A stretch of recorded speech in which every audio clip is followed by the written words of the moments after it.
Way back when in 1863, now part of the American lore, a young family must leave their home because of the Civil War.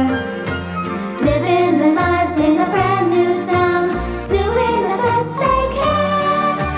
For little women are on their own, looking to make their stand. Fortunes of war can change their way, we imagine our lives will be. The March family are on their way, make Joe, Beth, and Amy.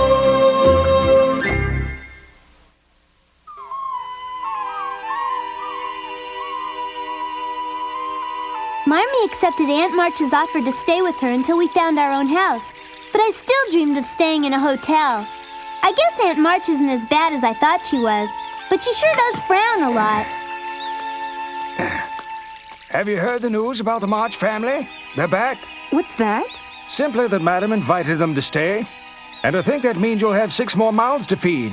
This just won't do at all. As if I don't have enough work already. Now I'm meant to feed a whole other family. Hi. And just who might you be? My name is Hannah.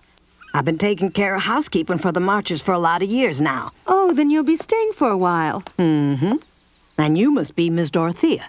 Madam told us that you might be needing some help, what with all the new arrivals. Oh, I'm so relieved. I had absolutely no idea how I was going to fulfill Madam's expectations. Easy. I'm fixing to do all the cooking here. Now let's get started.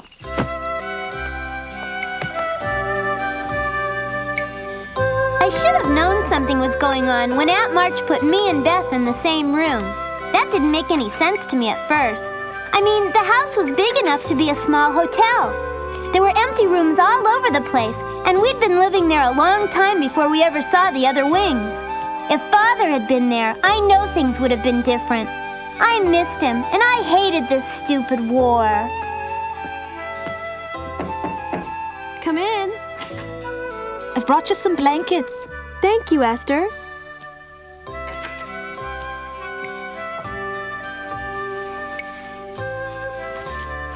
Miss Meg, how long are you planning on staying with Madam? We're not quite sure.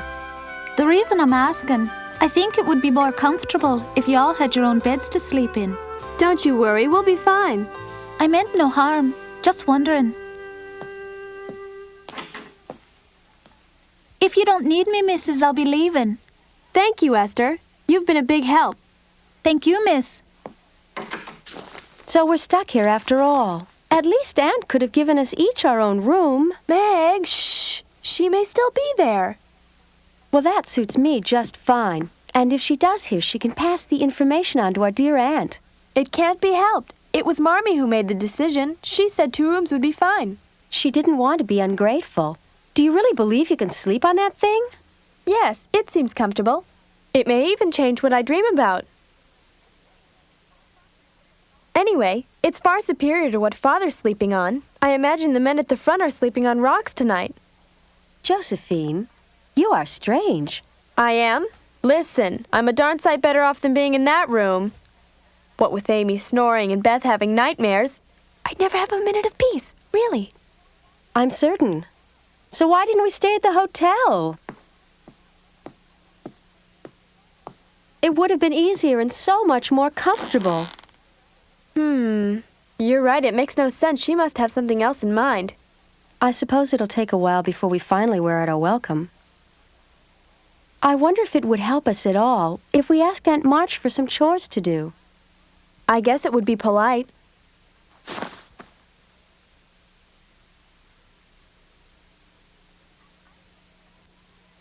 I don't understand how she disappeared. We've looked everywhere. You know what? I bet she's not even in the room. She must have gone out exploring. You're probably right. I'll go see if I can find her. What a beautiful sunset. I do wish Friedrich were here to share it with me. Mother! Mother! Marmee! Oh, Amy. I don't want to live here. I want to have our own house. We all want that, Amy. And will it have lots and lots of rooms? Won't have as many as this house. But do you think it'll have enough? Oh, yes. As many rooms as we need. And beds? Will I have my very own bed? I don't want to have to sleep next to Beth anymore. No room in bed? I guess my little Amy's growing up. Well, how does having your own bed in your very own room sound, It sounds like we better start looking real hard. I promise.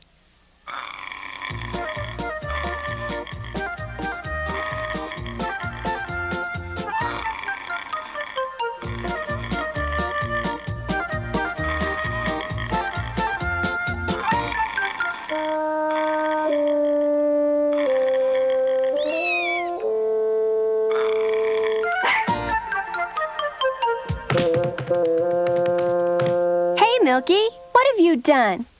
He belongs in this house. Now clear the stairs and let him pass by.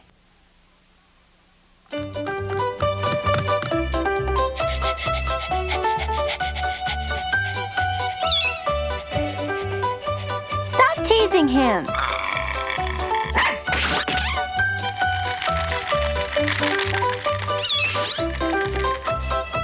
All people are stupid! Polly, you silly bird, Polly? Come here this instant. Where are you, Polly? Hey, diddle, diddle, the cat from the fiddle, the cow jumps over the moon. Well, there you are, you foolish bird. Who are you? What are you doing? My name is Beth.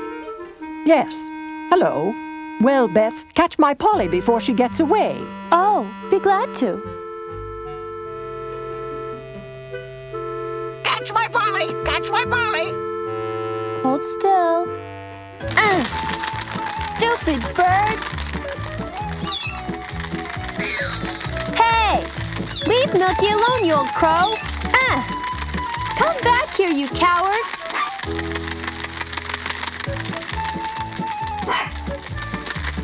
Woof! What seems to be the trouble, Elizabeth? Polly keeps slipping away. Stupid! So, Polly, be a good bird and get back inside your cage this minute. Stupid dog! Stupid cat! Stupid people! Now, pretty Polly, we all know how smart you are. Why don't you show us by coming back to your little house? Gotcha. Let me go! Thank Let me you, go! my dear. Now back in your cage, like a good little bird. Stupid people! Stupid people! Oh yeah, well you're nothing but a bird brain. Aunt March, you should take her back to the shop and have them refund your money. But why? Because her previous owner didn't train her very well. She has terrible manners. I'm sure it'll only get worse. Really? Didn't know. I must give it serious deliberation. Good.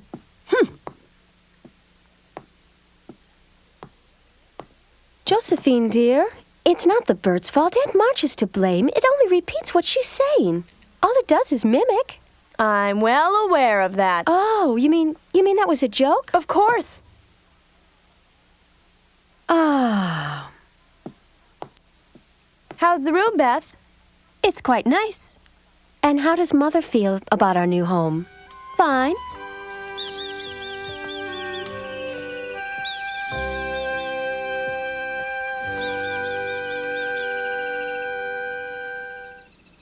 I don't think we should stay here one day longer than we have to. Unless we find our own place soon, we should move to a hotel. Auntie's just a mean old crank who puts the fear of God into everyone, including her own animals. Besides, it bothers me that Joe has to sleep on that poor excuse for a sofa. I don't mind it. What seems to be the problem, Meg? I'll sleep on the sofa and you can sleep with Beth. Hey, don't you love me anymore? I love you, but not your nightmares. Meg's right. We really do need a place of our own. It might take weeks, dear. And where would we live in the meantime? I know. You and Hannah could move over to the hotel just temporarily. Then, Amy could sleep in her own bed. Impossible. You'd be comfortable. I know I'd be spending money we could ill afford. It's out of the question. I wouldn't have a moment's peace. It's time for me to speak plainly. But first you must promise that whatever I say to you will never leave this room. We no longer have the family business to support us. What are you talking about? You mean that Father sold the shoe factory? I mean that it doesn't exist anymore. When the Confederate Army broke through and captured our town, they confiscated everything for their war effort. And when they had what they came for, they burned it to the ground. All of it? That's horrible! The factory's gone, our home is gone, and what little we have left must be invested in a house. Marmee, are you trying to say that we're broke? That we're surviving through the good graces of Aunt March? Not entirely. Before Father left, he gave me enough money to rent a house and stock it with all the necessary furnishings. Thank goodness for small favors. But we'll have to be very careful until I can find some work. So we're very lucky to be here, and we must never complain about Aunt March's military rules. What good would it do? Besides, she's been a great help.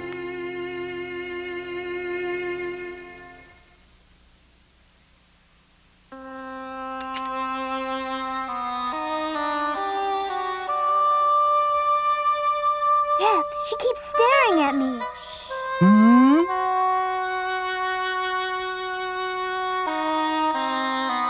Aunt March certainly liked things her own way. I've never had to sit through a dinner where I wasn't even allowed to say a single word. She made all these funny noises when she ate, but we had to be as quiet as mice. She made it very clear that children should be seen and not heard. If only Father were here, I know we'd be a whole lot happier. Mary, I've something to tell you. I'm listening. I'm pleased by your daughter's table manners. They behave quite well. I'm delighted you're pleased. But, for my taste, they talk too much. I prefer to have absolute silence while I dine. It's a small privilege that I lavish upon myself. Yes. Well, girls, you've heard Aunt March, so please stop the chattering. Chattering? Meg? Yes'm. Just one thing. This is not a hotel. I expect all of you to help with the chores as long as you remain. Like cleaning up? Yes, and picking up after themselves, drying the dishes, and helping Esther with the housework. What does she want? A maid? And my pets. They'll need attention. Maybe Amy Mary, I think Beth would be more responsible. Beth, would you take care of Harry and Polly? Marmee, she wants me to tend to that silly bird. Beth, Harry too. Then it's firm. Now I'll need someone to read to me before my nap. My goodness, Joe used to read to the family at home. Oh, I would love to do it myself. But over the past few years, my eyesight has become bad. I'll help you. What kind of books are you particularly fond of? I'm just in the middle of one. It's by a man named Victor Hugo, a Frenchman. It's called The Hunchback of Notre Dame. Have you ever heard of it? Not the book, but I've heard of him. He wrote Les Miserables, didn't he? Quite right, quite right. I'm very pleased that you're so knowledgeable. Aunt March, Joe's gonna be a famous novelist when she grows up. Amy, you're not supposed to tell. So you want to be a writer, do you? I hate them. A lot of them are liars and fakes. Most of them can't even tell a good story. That's a matter of opinion. Well, that's my opinion, young lady. And mine is the one that counts here. Besides, they corrupt the minds of young people. Now then, Esther will explain your chores, and I'll see you tomorrow, bright and early. Sleep well. By the by, Mary, what do you have on your agenda for tomorrow? I was hoping to find a permanent place for our family to live. Yes, of course. You must look. With your permission, I think we're all exhausted. That train ride was quite tiring. We're going to bed. We'll be able to get a fresh start in the morning. You're quite right. A good night's sleep will do you wonders.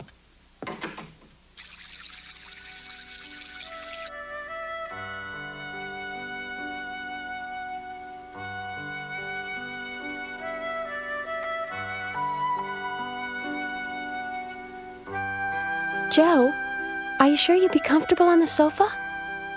Don't worry about me, Meg. I'll be asleep before you put your head back on the pillow. If I can get to sleep, Joe. I've decided. I'm going to look for a job. A job? I wish I could. Aunt March will probably drive me like a steam engine. I mean it. I want to try to contribute something to our family. Why don't you help me? Because we need the money. And you think she's a tightwad. Joe, I think that whatever you might earn from reading to our Aunt March will barely be enough to pay for your own clothing. And we're all going to need new wardrobes. We're in pretty bad shape, aren't we? That's true. We've all seen better days.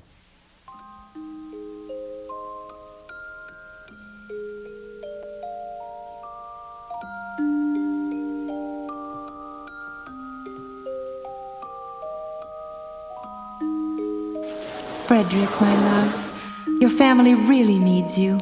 We miss you so very much.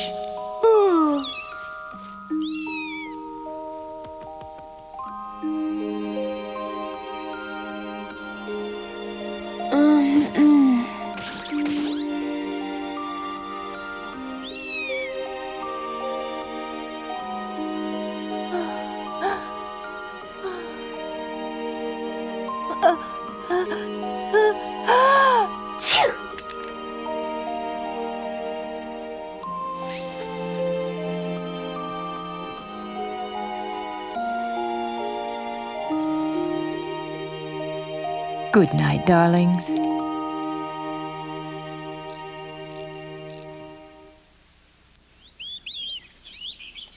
The girls will miss you around the house, Meg. We need the money, don't we? When we find a home, we won't be under such financial pressure because then I'll be contributing to the family's welfare. I know it's going to work out for us, Mother. I hope so. Consider yourself a lucky person, Mrs. March. There's a house that just came on the market. Looks like it matches your specifications.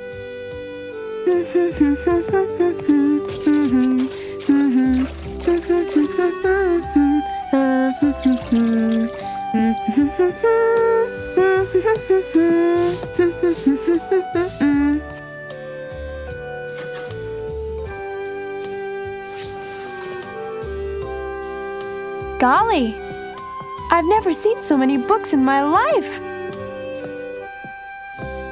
Oh, Aunt March was right. Now I'll be able to read to my heart's content. Whoa there! Is there anything in particular that you're looking for, Esther? One of the girls seems to have misplaced my cleaning rags, sir. My. It seems that my dear aunt has decided that she now needs more than one maid to do the cleaning up. Yes, sir. The girls are meant to do household chores to pay for their keep. I'll be. Typical of Aunt March. Well, how else could she justify the situation, letting her poor relatives stay in her home for free? No, sir. They're not planning to stay. They've gone out looking for a place to live. As we speak. Ha! I guess that means they're not planning to stay after all. How fortunate. Hello.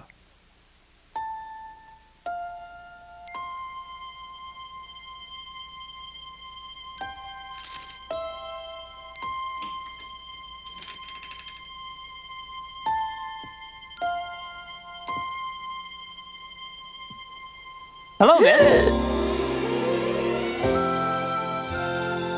Esther's been looking for you. Something about finding a misplaced cleaning rag, I believe she said. Oh, I forgot. Excuse me. Huh? I suggest you leave the books right here. Auntie wouldn't be happy if she found them missing. I was preparing to read to her before her nap.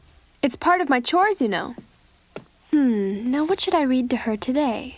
That's nice. My late uncle was extremely proud of his book collection. It's fantastic. I've never seen so many books in one place before. Our uncle was a schooner captain. His favorite hobby was collecting books from around the world. Then why is it that Aunt March hates reading so much? Our uncle was a romantic who lived in his own dream world. I guess Auntie was jealous because he never paid her much attention. And you, sir, are you a romantic? I'm afraid not. I seem to be something of a realist like our aunt, although I'm much more like our uncle when it comes to the subject of romance. I'm pursuing a dream just like Uncle March. I'm going to be a writer someday. Interesting. Well, life certainly has its little games. By the way, have I got it right? You're planning a short stay? I've heard you'll be here just temporarily. Yes, Why do you ask? Because I want to avoid complications. My uncle made a great deal of money in shipping, and I'm the only surviving relative left besides my aunt. So you see, that makes me the only beneficiary left. Unless, of course, there are others, like some long-lost relative. There are. My family. Ah. It completely slipped my mind. We did find a house, a nice old house with a widow's walk. There were cherry trees and apples in the backyard, and the front yard had a beautiful fountain. The rooms were large and there were lots of windows, but we didn't take it. What displeases you about the house? What? It isn't a matter of not liking the house. Huh? I only remarked that the rent was high. Now, wait a minute. The rent is very reasonable, well within your guidelines. I know what my budget is, and this is much too much for us to pay. Thank you, Auntie. David, are you really going to use that to buy cotton? Yes, that I am, Aunt March, that I am.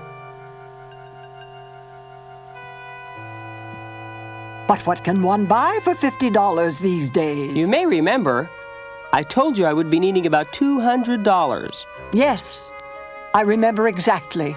Oh, you cut me to the quick. Anyway, I promised you that I would spend it only on business matters. Don't worry. Listen to me. I mean it. I won't give you any more money for gambling. I absolutely agree. My fervent wishes for your lasting good health.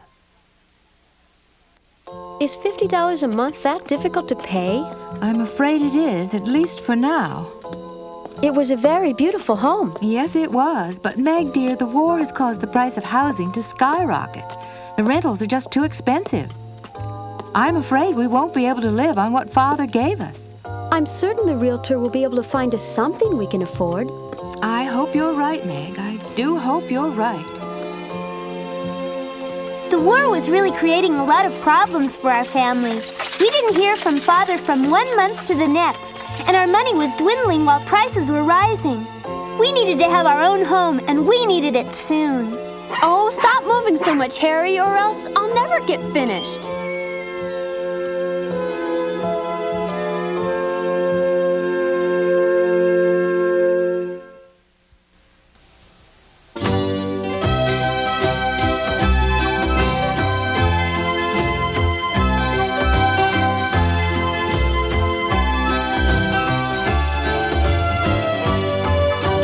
Fortunes of war can change their ways.